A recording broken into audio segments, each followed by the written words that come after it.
Distinguished ladies and gentlemen, good afternoon.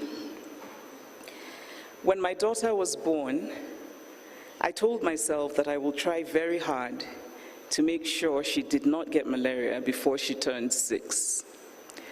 I had read somewhere that children are a little bit more resilient to illness after the age of 6. Because I knew how terrible malaria had been in my own childhood, I didn't want her to suffer as I had.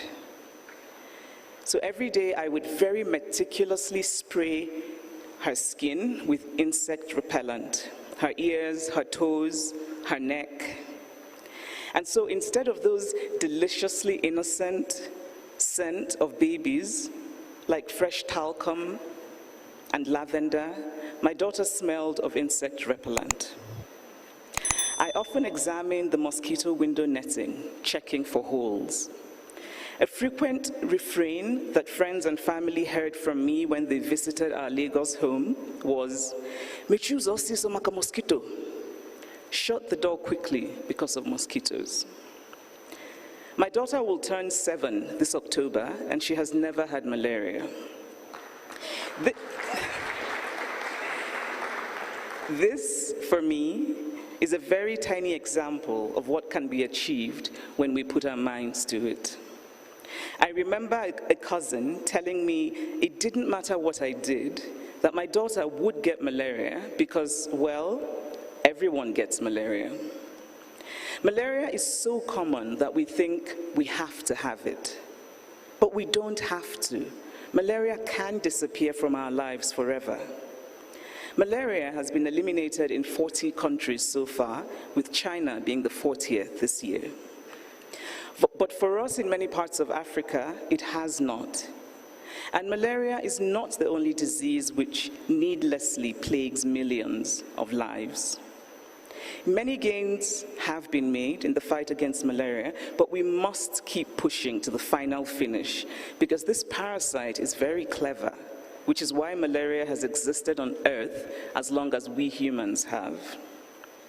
Now is the time for the final push. Now is the time for faith and for hope. Because to believe that we can end malaria and neglected tropical diseases is an act of hope. There is nothing hope. To have hope is to know that a future will be better than the present. It is to actively believe in a future. We have the knowledge. What we need now is leadership. Leaders who believe, leaders who have hope. It is easy to ask, if we can eradicate this, and if all we need is leadership, then why haven't we?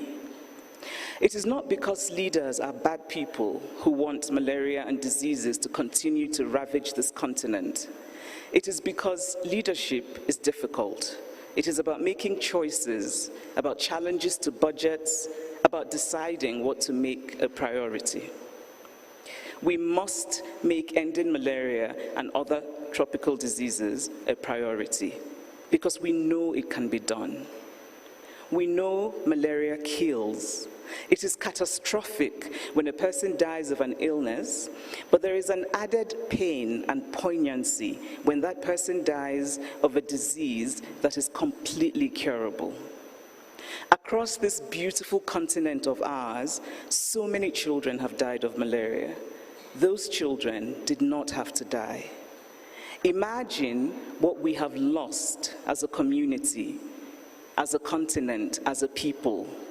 So many voices forever silenced, so much talent forever unused, so many ideas unformed, so much progress unmade.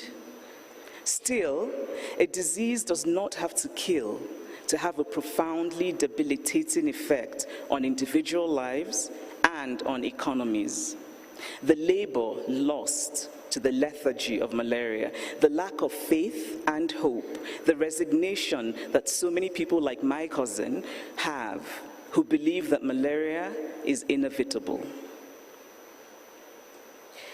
We cannot create a perfect world, but we can create one that is much better than what we have now. Malaria and other neglected diseases have blighted our past and continue to diminish our present.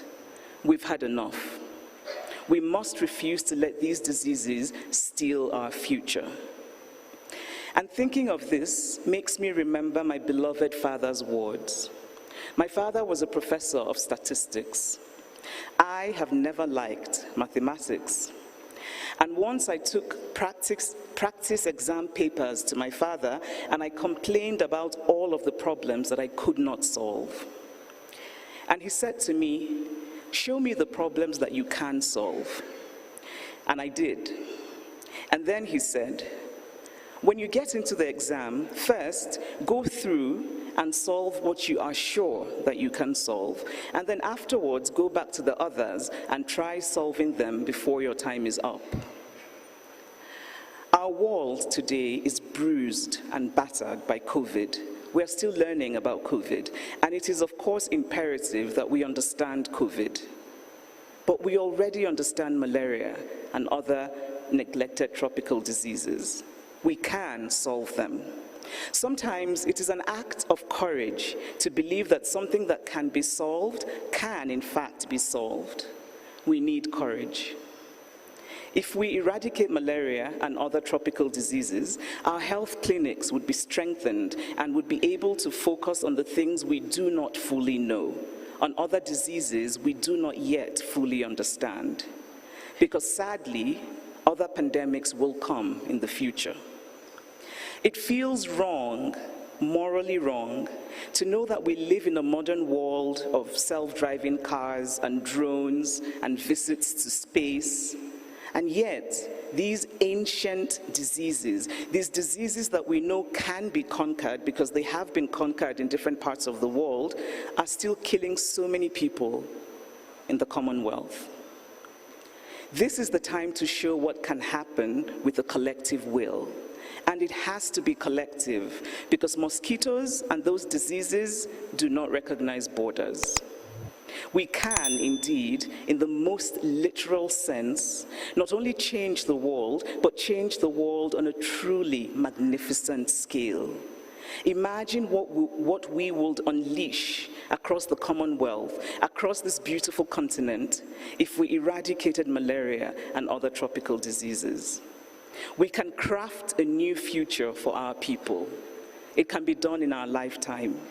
We can make history as the generation that finally rid the world of these terrible diseases. And now is the time. Thank you.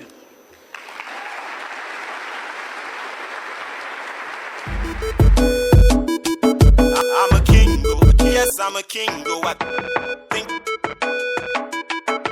I'm a king,